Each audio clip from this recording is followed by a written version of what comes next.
Well, exactly 28 minutes to the top of the hour. This is Smart Means Business. I'm Andrew Abariji, and we definitely now winding this up. Now, we're taking a look into the Kampala Expressway and deep dive as we take a look at the revenue growth, loan repayments, and the road ahead of Uganda's infrastructure. Now, the expressway, Uganda's pioneering tolled road project, is actually making waves. That is not only for its contribution to the nation's infrastructure, but also we see for the evolving financial dynamics surrounding its construction and also the maintenance aspect. Now, as the express enters its third year of operation, it has generated over 119.8 billion shillings in toll revenues and reflecting a significant uptick. That is when it comes to the user traffic. Now, yet the billion shillings in the toll revenues, we see that the story of this expressway is not just one growth and infrastructure development, but is also a complex tale of financial commitments, loan repayments, and the balance between the sustainable development and the fiscal responsibility. Now, managed by Aegis Road Operations, that is Aegis Road Operations, the expressway's revenue has steadily grown over the 2 years. Now, the daily collections now stand at an average of about 3.7 billion shillings. That is up from 2.8 billion that was in 2022. Now, this increase highlights the growing usage of the road with an average of about 28,000 vehicles passing through daily, bringing in with a smoother and more convenient travel experience that is for the Ugandans. Now, the expressway is being held as a successful infrastructure development, contributing to reduced time travel and improved road safety. Now, yet these financial success masks a larger and more pressing issue for the loan repayment and the long-term sustainability. Now, Uganda financed the construction of the 51.4-kilometer expressway with 350 million loan from the Exim Bank of China in 2011. Now, the loan was intended to be serviced through the toll revenue, that is with an annual repayment of about 26.8 million. That is approximately 96 billion Ugandan shillings as per 2022 exchange rates during the time. Now, over a period of 13 years,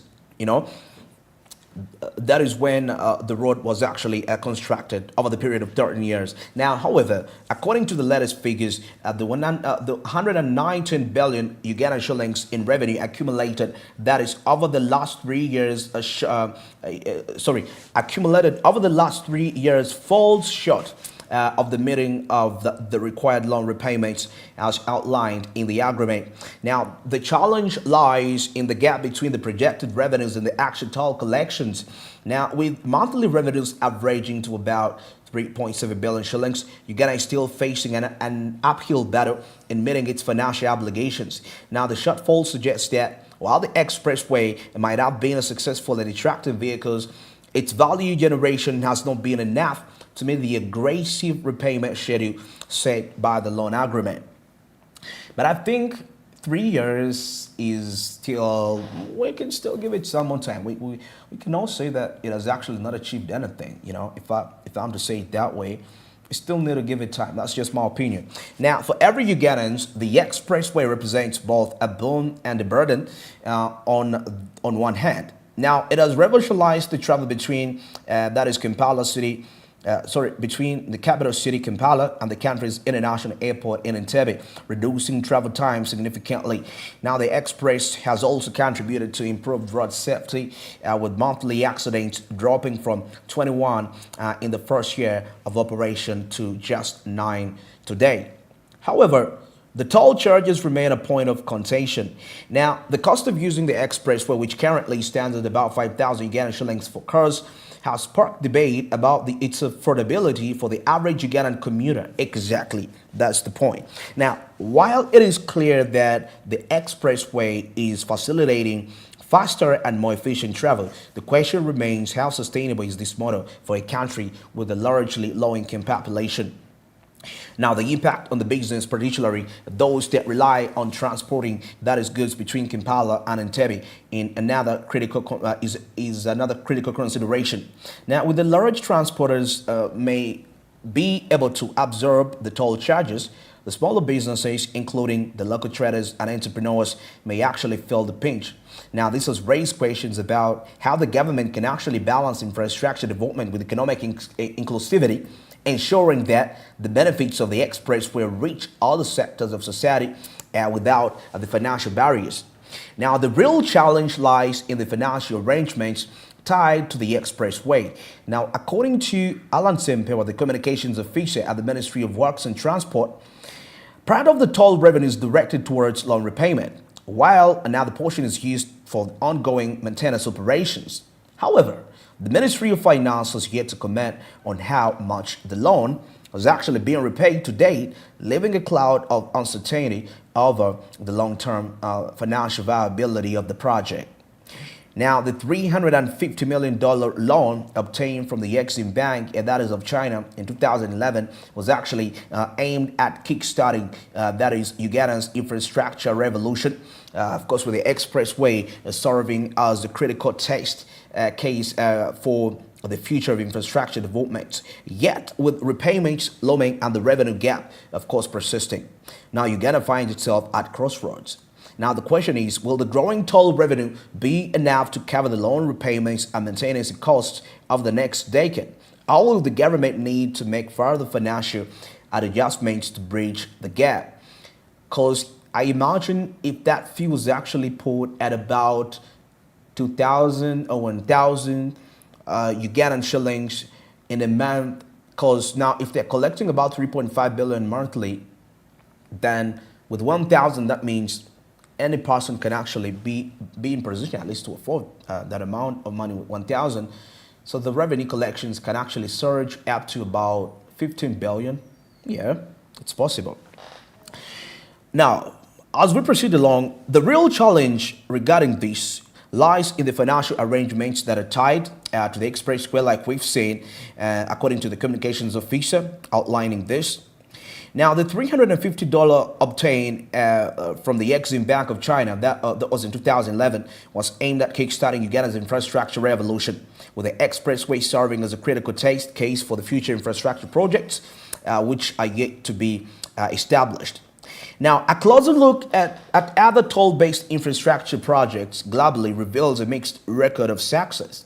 Now, if you take a look at countries like India and China, toll roads have actually proven to be a reliable source of revenue for infrastructure maintenance with advanced tolling systems and higher usage rates. However, in many African countries, including Uganda, the toll roads face unique challenges due to lower vehicle ownership rates and affordability concerns.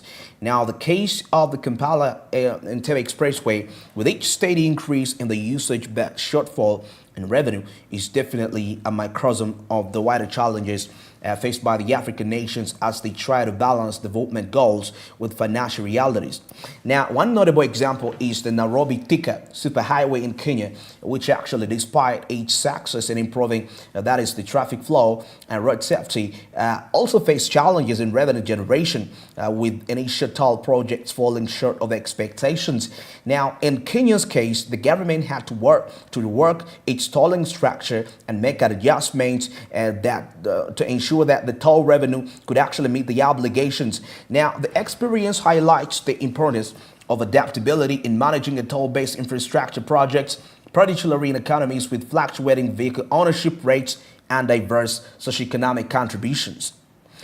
Now, as the country continues to navigate the challenges of the tolling of the loan repayment, the government will definitely need a strike to delegate a balance between infrastructure development and fiscal sustainability, if we're to look at it in that way. Now, the success of the Kampala-Entebbe Expressway will offer valuable lessons for the future projects, that is both within Uganda and also across Africa at large. Now, for one, there is a clear need that is for most robust financial planning and flexibility, most especially when it comes to managing the loan repayment schedules. And the government must also ensure that the financial projections, that is for the toll revenues, are realistic and also take into account what we call the socioeconomic conditions in the country.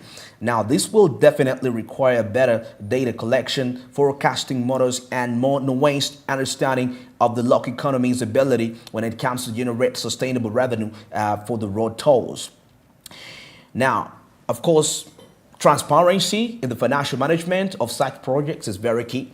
Now, the Ministry of Finance's silence on the progress of the loan repayment definitely raises questions about the accountability for the public funds. Now, to ensure that Ugandans continue to benefit from the expressway and similar projects, greater openness will be really relevant, at public level. It's very relevant. Even at public level, it's needed. Now, the expressway is a symbol of Uganda's growing infrastructure capabilities and its efforts to modernize its road transport network. But, however, as the government definitely grapples with the loan repayments and revenue generation, it must confront the realities of financing large-scale infrastructure projects in the developing economy. Now, the growing toll revenues are promising, but of course, the question remains, is this enough to cover the government's obligations, or will Uganda need to find alternative financing to sustain its infrastructure ambitions?